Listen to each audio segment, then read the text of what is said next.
Anong hirap o anong sikip na nararanasan ng isang tao pag may namatayan, mga kapatid? Nakalata ko na po yan. 2 kapatid ko na po ang namatay at isang lola namatay. Nung maranasan ko po yung mga kapatid ay talaga namang parang pinitiga ang aking puso. Masakit. Lalo na hanggang ngayon ay wala pa rin hustisya ang kamatayan ng aking kapatid. Masakit sa amin siyempre mga kapatid. Lalo na sa aking mga kapatid. Tunay dito na nararanasan natin ang kamatayan, nararanasan natin dito ang pagtangis, ang dalamhati mga kapatid, ang mga kirot ng ating damdamin, nararanasan natin dito. Pero pagdating doon sa langit mga kapatid, papahirin niya ang luha ng bawat mata na mga naging matubig sa harapan ng Panginoon.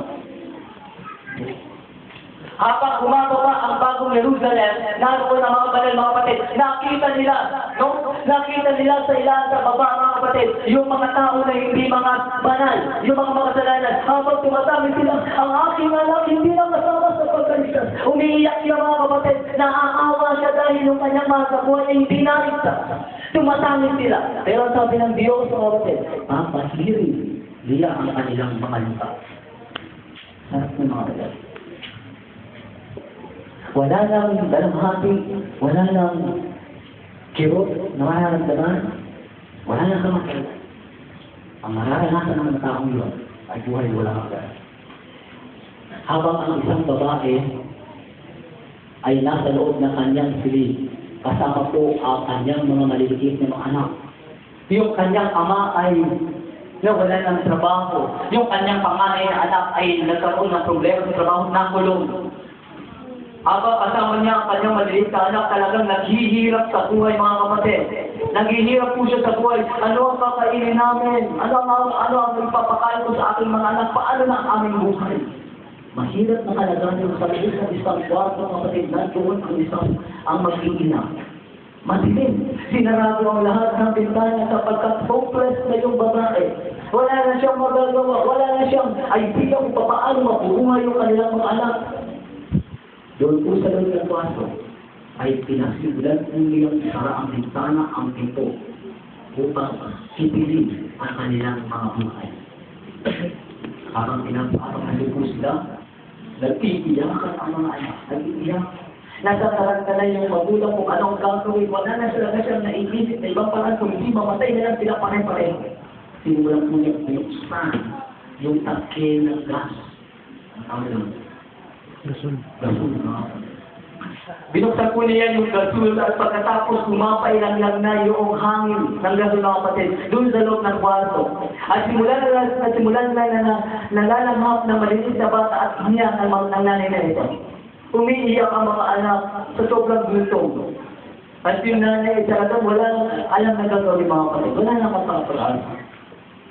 Samantalang kanya kung binuksan yung kanyang radio, ang papatayin niya, ay nalipat po niya doon sa isang radio station ng mga religious program.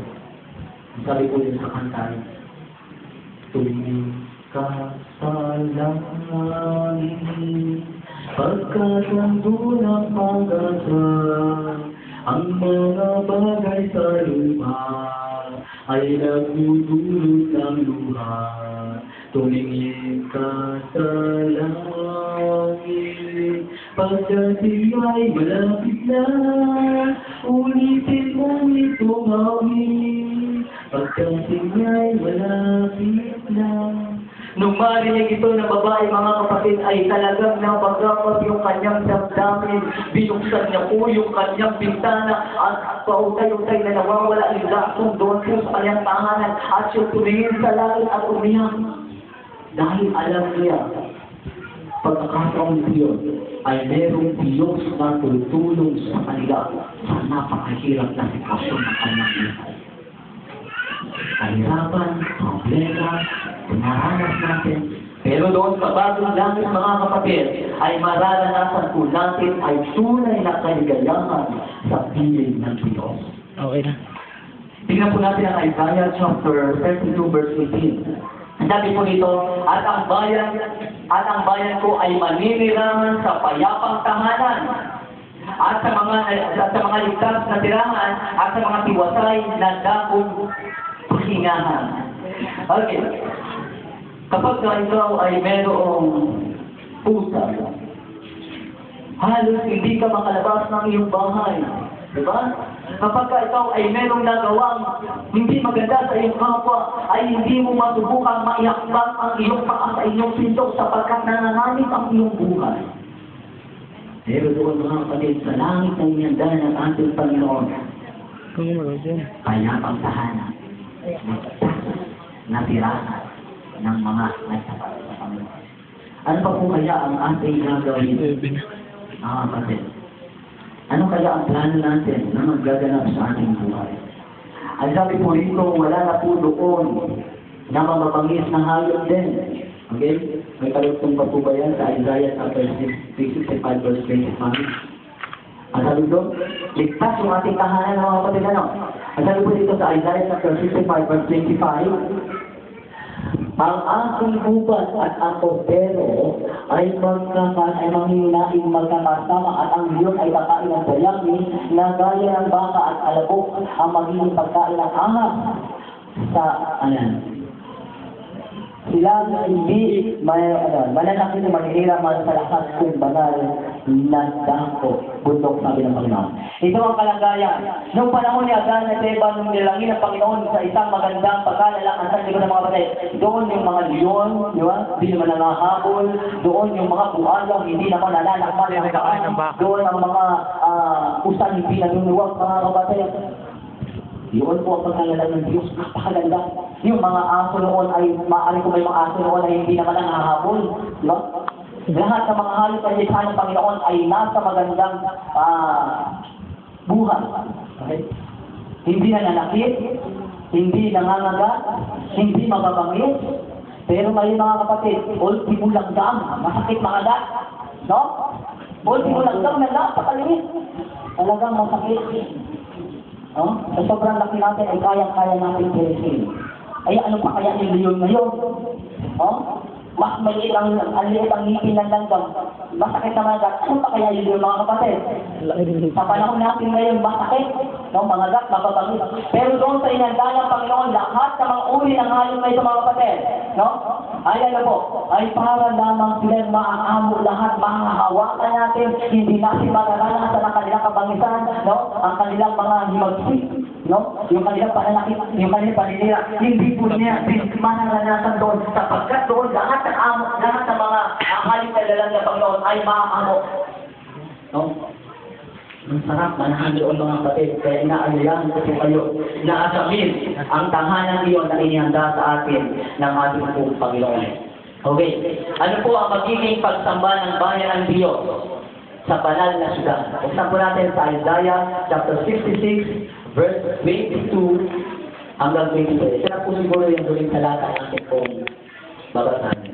Sabi po rito sa Isaiah chapter 66, verse 22 at 23. Sapagkat kung paano ang mga bagong langit at ang bagong lupa ay aking lilikhain, ay mananatili sa harapan ko, sabi ng Panginoon, gayon, mananatili ang inyong langit at ang inyong pangalan. Nakalinis mo na ba kayo sa mga kapatid? Ha? Sitin mo natin. Verse 23. At mula sa bagong buwan hanggang sa isa pang bagong buwan, at mula sa isang sabat hanggang sa isa pang sabat, paroroon ang lahat ng laman upang sumamba sa harap ko, sabi ng Panginoon. No? Ano pong araw, no? Ano po ang magiging pagsamba ng mga banal na niligtas ng Panginoon Diyos sa bayan banal, mga kapatid? Ano? Araw ng Sabat, mula sa isang Sabat hanggang sa isa pang Sabat. Ibig sabihin doon, ay makakarating ang tumutupad sa utos ng Diyos na remember the seventh day by keeping His orders. Okay? Ang sabi po dito, ano? Sila po ay ano? Okay. Sabi po dito, sila ay paroroon lahat ng laman, lahat ng mga niligtas ng pagkaon. Lupang sumamba upang sumamba sa harap ko. Sabi po, wow! Doon, patuloy yung ating pagsamba. Kung dito talaga ay hindi natin makita si Jesus Christ, maaaring doon kasama natin siya. Pwede tayo magtanong kapatid. No? Yung mga ang hirap na katanungan na gusto natin masagot, hindi masagot ng mga makataling tao, mga professional na tao, doon sa langit mga kapatid, yung mga hirap na tanong na yan, sabihin mo kayo sa sasagutin ko yan. Okay? Sasagutin ko na lang. At lahat ng mga niligtas ng Panginoon, no, na mga matuwid at banal mga kapatid, ay patuloy po ang kanilang pangingili ng araw ng Sabat upang purihin at kapatid ang Panginoon.